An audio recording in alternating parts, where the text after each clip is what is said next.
Om Namaha Siddhebhyaha. Jai Jinendra. Hey there, curious minds. This is Swanubhuti Jain, and we are diving head first into the intriguing exploration of what is my true identity. Buckle up, because this journey is about to shatter illusions and unravel the mysteries of your existence. So far, we have agreed that we are constantly in search of happiness. And that is because happiness is our innate nature. But shouldn't we first decide who is this I who is seeking happiness? Who am I? Okay, let me ask you, what is your opinion about yourself, your true identity? Is it your name, age, gender, or some physical features? Or is it your profession, nationality, hobbies, talents, and passion? Or your family, wealth, and possessions? Are they your sole identity? You may feel that, yes, all of these together constitute my identity. Okay, then just think. Your name was given to you by someone else, that too post you were born. Well, you can change that legally anytime with a piece of paper as well. Age or physical features? Can't be. Else you would have been too many different persons so far. Every year a new version, isn't it? And you will be again. So these things are utterly temporary. Plus you have no control over them. To make it worse, you are not even happy with most of them. And most of the times, whether it's your profession or say family life, rather you would happily change them given a chance, won't you? How can these transient tags be your true identity? Then what is our true identity? Well, it sure must be something that remains constant at all times. And it has to be our independent, natural characteristic that never changes, be it any form, at any point in time, or at any space. Nothing can ever change that. For example, the nature of fire is to be hot. So in any form and under any circumstance, it stays true to its nature. As a candle, as a stove, as a matchstick, in the furnace or a fireplace, it remains the same and generates heat. Anywhere in the world and at any point in time, the nature of fire remains constant. This law, that nature remains constant, is true for all the things in the universe. Like sugar is always sweet, whether you put it in milk, curry, or juice. The nature of sugar always remains the same. And it only imparts sweetness to the food. In the same way, water in its natural state is always cool, and so on and so forth. But the important aspect is, when we seek to identify our true nature, we must think of something that remains constant across the barriers of time, form, and space. It has to be the same for everyone, for every life form who seeks happiness. What can be that unique independent characteristic that's common across all life forms? Nah, can't be the surface level traits, not even being human for that matter. This is because it has to be inclusive of all life forms that exist. The ant, the crow, the cat, the plant, all of them are seeking happiness. Everyone. Each of these is a life form. Every species or creature who wants to be happy needs to have some common independent natural characteristic. What can that be?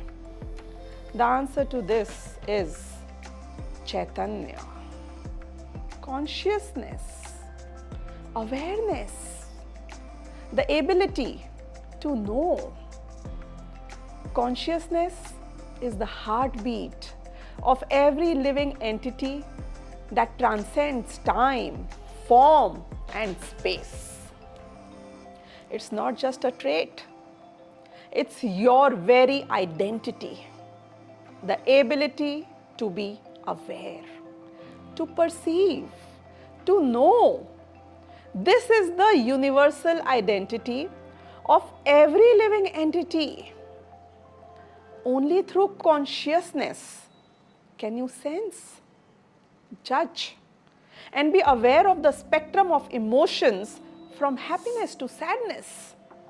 That's me who is aware of the fact that I am happy or I am sad. This is my only true identity that I must single out and recognize. If I am oblivious about my own core nature, then how can I ever expect to be happy? As of now, neither do I know who needs to be happy, nor where will that happiness come from. So first and foremost, I need to know my true identity and my true nature before I embark on the quest to seek happiness. Now, you might argue that if to know or knowing is my true nature, I must be aware all the time. In fact, all living beings should be aware and they should know, but we don't quite observe that. The baby in the womb can hardly perceive anything. Also, small living beings like microorganisms, are they even living beings? They lack developed senses. They do not possess any awareness. They are hardly any life. Look at plants. In a sense, they are akin to inanimate objects. They seem to lack knowledge. In fact, even during sleep or when we have fainted or when we are in a coma, human beings also are unconscious, as we call them. So they are not conscious. They are oblivious to the world around them. They are unaware of any pain or feelings in the body or surroundings. Therefore, consciousness is also intermittent. Well, that's a mere illusion. Okay, answer this. Why do you think the baby kicks and pushes in the womb? Because it knows and feels cramped inside. It attempts to move its limbs because it wants to feel comfortable. On the other hand, the chairs stacked in a warehouse, they don't attempt to move or make space. Why? Because they don't know. They cannot know. They have no awareness. But the unborn child certainly knows, is aware, feels the pain and the pleasures. If the plants did not know, how would the trees grow roots in the direction of the groundwater? How would they adapt to the climatic conditions that they grow in? How would plants grow better when exposed to music and wither when they are neglected? They know, and this is why these observances hold true. If you assume that you do not know while sleeping, then how do you scratch at the exact spot when a mosquito bites you? This means that cognition takes place even while sleeping. In your conscious mind or subconscious, you are always awake. Why do people practice sleep hypnosis? It is because during sleep, we are more receptive to suggestions. Similarly, a patient in coma, he is also in a dreamy state. Chaitanya or consciousness never sleeps or faints. Only your consciousness has stopped flowing visibly through your material senses at that moment. While the body may be in a passive form, the subconscious is also a form of your consciousness, and that is always awake. If we think about the basic life forms like microorganisms, viruses, bacteria, amoebas, then how do they grow only on organic matter and not on metal surfaces? Because they can sense the presence of food or their growth medium.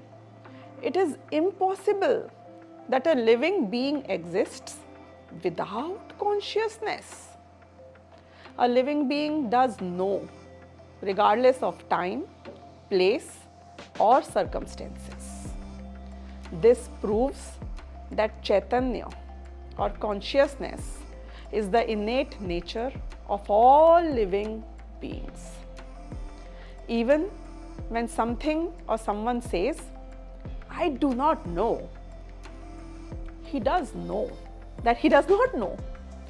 Who otherwise has sensed that I do not know? This proves that Chaitanya or consciousness is my inherent nature. Knowing never stops for any living entity at any given point in time or at any space. It happens constantly and continuously. So, now we need to answer, who exactly am I? The one who possesses Chaitanya and happiness too. But if I do possess happiness, why am I still not happy? Well, let's find out in the next video.